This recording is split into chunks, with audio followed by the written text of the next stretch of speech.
మనందరం లేఖని తప్పుగా అర్థం చేసుకున్నాం అనిపిస్తుంది. తను డాక్టర్ని ఏదో చేసిందంటే నేను నమ్మలేకపోతున్నాను. మీరు ఇంకా ఆ లేఖని పూర్తిగా అర్థం చేసుకోలేదండి. చూడ్డానికి అమాయకురాల్లో ఉన్నా మనసంతా కుళ్ళు కుతంత్రాలతో నిండిపోయిందండి ఆ లేఖ. ఎందుకమ్మా వాదన? కాసేపట్లో నిజం ఏంటో తెలిసిపోతుందిగా. అవునరా.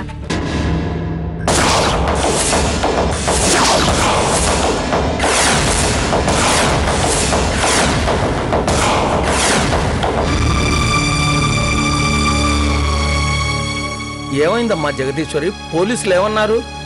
ఇంకేమంటారు బావుగారు, లేఖని నిర్దోషి అని వదిలేశారు.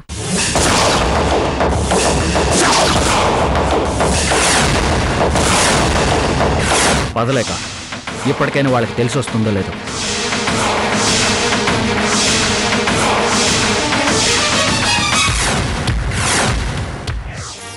ఇప్పుడు అర్థమైంది వదినా, పోలీసులు ఎంత లాముడిపోతారో అని.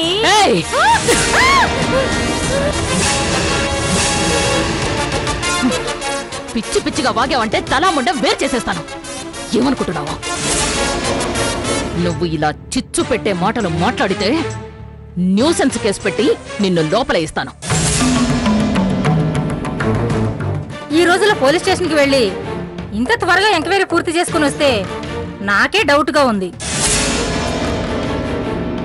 అక్షరం ముక్క రాని చెంచు అడగడంలో తప్పేముంది? ఎందుకు తొందరపడ్డాం? ఎంక్వైరీ ఇంకా పూర్తి కాకుండా.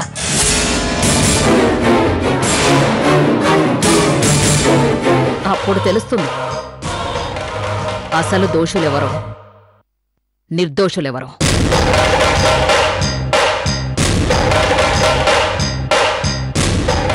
అంతవరకు మన మధ్య మాటలు అనవసరం. టైం దగ్గర పడింది అని ఇది ఇస్తే నాకు టైం దగ్గర పడిందేమో అనుకుని టెన్షన్ పడ్డా.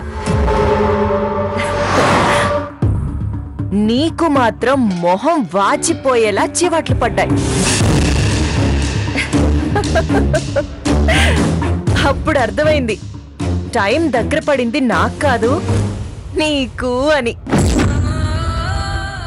ఇకనైనా నీ ఓటమిని ఒప్పుకొని నా గెలుపుని అంగీకరిస్తే ఏదో ఒక మూల నా ఇంట్లో తలదాచుకోవడానికి పర్మిషన్ ఇస్తాను.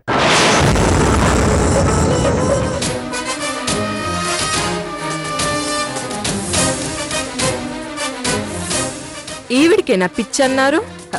అవునమ్మా. మరి మామూలుగానే ఉందిగా? కాదమ్మా, ఇది అదో రకం పిచ్చి.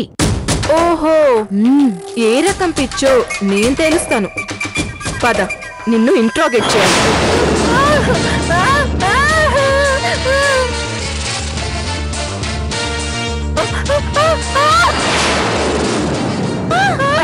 రేఖ,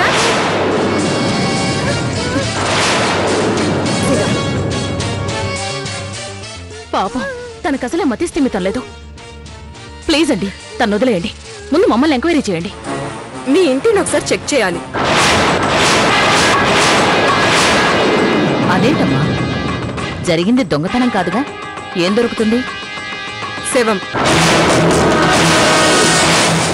అదే డాక్టర్ బోస్ శవం. ఇల్లంతా సోదా చేసుకోండి.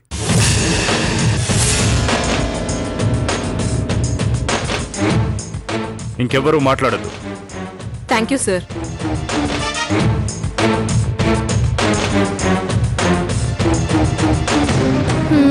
కత్తం ఏ చేతిలో ఫీల్ అయిపోతుంది. అక్కడ లేదు ఏం దొరుకుద్ది, వట్టి మసాలం తప్ప. నువ్వేంటి అలా అన్నా? నోరు ముయ్యమంటాను. ఏంటి టెన్షన్ అవుతున్నావు? చూడు, ఇది ఇంకా 8 నిమిషాలు మాత్రమే ఉంది. ఇది దాటితే చాలు నా విశ్వరూపం ఏంటో చూపిస్తాను.